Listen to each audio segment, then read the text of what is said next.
26। सबसे महत्वपूर्ण एजेंडा जो मंत्रिपरिषद में लिया गया था आज, वह शिक्षा विभाग का एजेंडा था। इसके अंतर्गत जो बिहार में उत्तीर्ण हुए, जो मैट्रिक एंड इंटरमीडिएट उत्तीर्ण जो छात्र छात्राएं हैं, उनको शिक्षा विभाग की नौकरियों में प्राथमिकता देने का निर्णय लिया गया।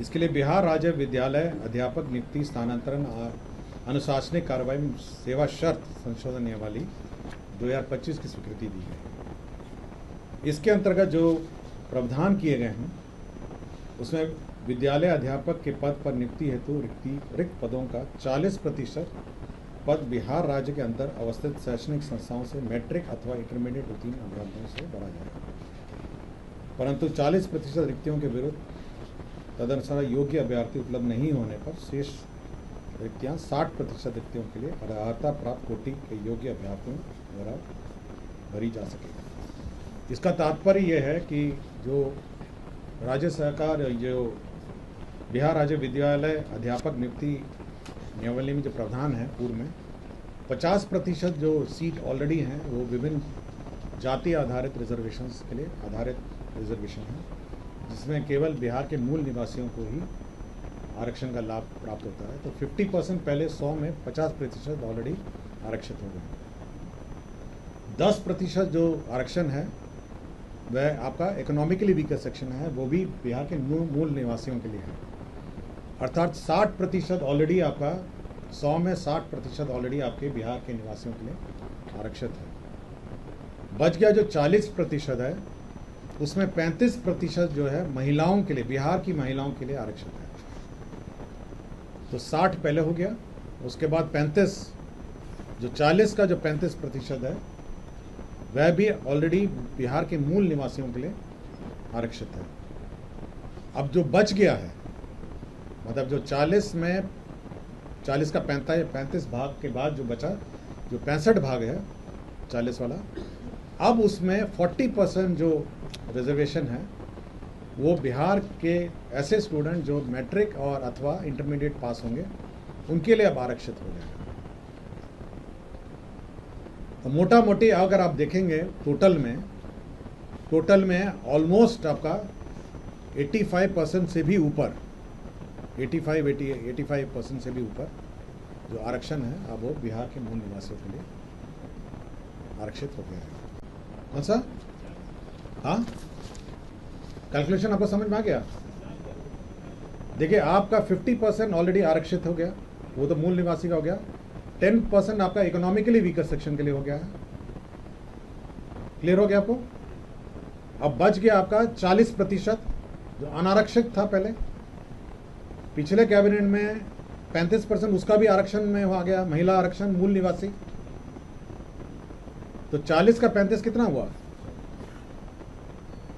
40 जो अनारक्षित था उसमें 35% ऑलरेडी मूल निवासी का हो गया।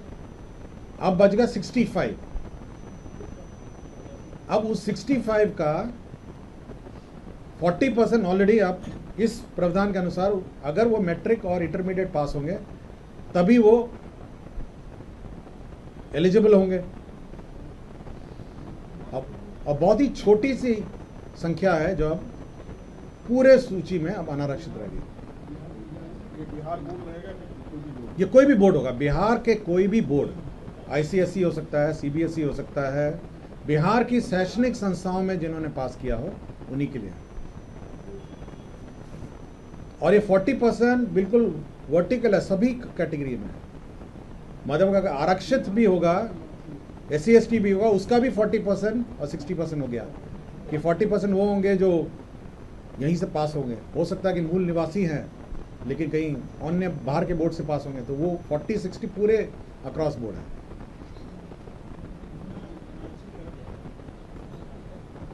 %15 रह गया मोटा मोटी।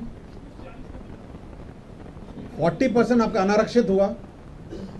40% अनारक्षित में 35% ऑलरेडी महिलाओं का आरक्षण हो गया ना, और वो मूल निवासी वाला आरक्षण बच गया 65। अब उस 65 का 40% आपका आरक्षण हो गया।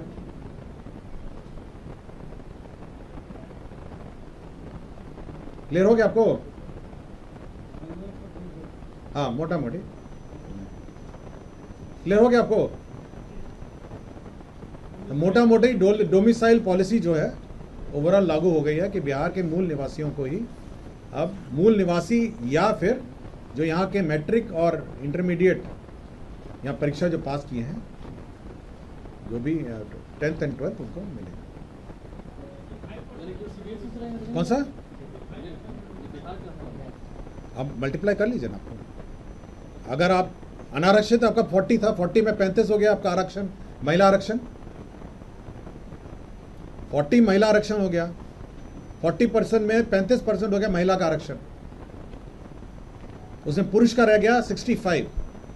अब मतलब पुरुष और महिला अलग जो अनारक्षित हो गया, अब उसका 40% अब हो गया जिसने 10th एंड 12th पास किया। ये फॉर्मूला सबको समझ में आ गया? कौन सा? हाँ, जो यहाँ के 12th एंड 12th है, अगर उस कैटेगरी में आएंगे, मतलब वो नॉन, मतलब उस स्मॉल कैटेगरी, वो तो बहुत स्मॉल कैटेगरी है। उनका कहना है यदि दूसरे राज्य के बच्चे यहाँ के बोर्ड से 10th और 12th किए, हाँ, जो यहाँ पे पढ़ते होंगे ऑब्वियसली यहाँ के निवासी होंगे ना, मोटा मोटी यहीं के निवासी होंगे ना। अगर उसने 10th एंड 12th यहीं पास किया तो इस कैटेगरी में 40% में तो आएगा ही।